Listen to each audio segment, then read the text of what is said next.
आज मैं राजा परीक्षित के राज्य में कलयुग का आगमन कैसे हुआ था, उसके द्वारा पृथ्वी की दुर्दशा कैसे, जो आज कलयुग में हो रहा है देख रहे हैं ना, तो जब वो आए थे तब कैसे हुआ था।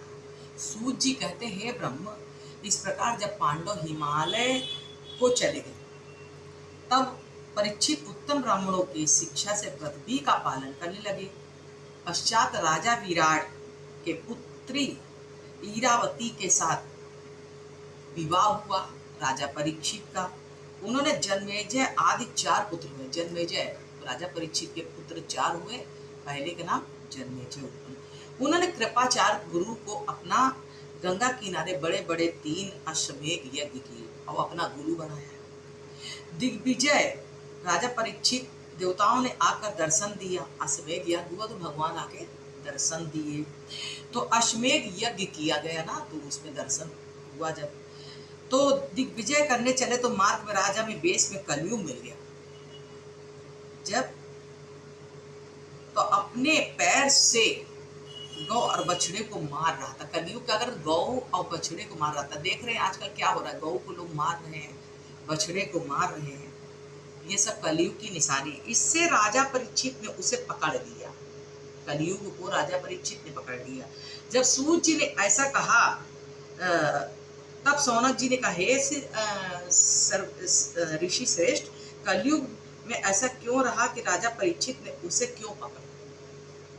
यदि उसे कृष्ण जी की कथा का कुछ अंश होवे, उस चरित्र को हम लोगों को वर्णन कर दो। अन्यथा अल्पायु वृद्धाभिलाषी मनुष्यों की जन्म असत बताओ। आज कलयुग की निशानी है कि जो लोग 50 वर्ष में, 40 वर्ष में, 30 वर्ष में मर जा रहे हैं, तो बातों से क्या प्रयोजन है। इससे तो व्यर्थ की आयु का नाश हो रहा है।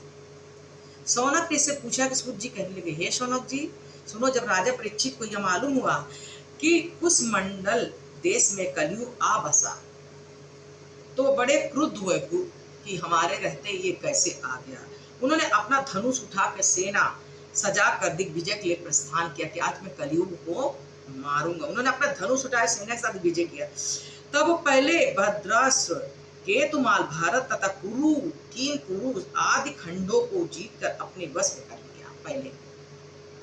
हाँ, फिर उन्होंने खंडों को श्री कृष्ण के महत्व अपने वंश का कर लिया। फिर उन खंडों श्री कृष्ण के महत्व को सूचक अपने पूर्व महापुरुषों की गाए जाते हुए यश को सुनकर अश्वत्थामा के तेज से अपनी रक्षित की कथा सुनी। तब फिर यदुवंशियों और पांडवों के स्नेह, उनके श्री विष्णु जी में भक्ति, उन्होंने अपना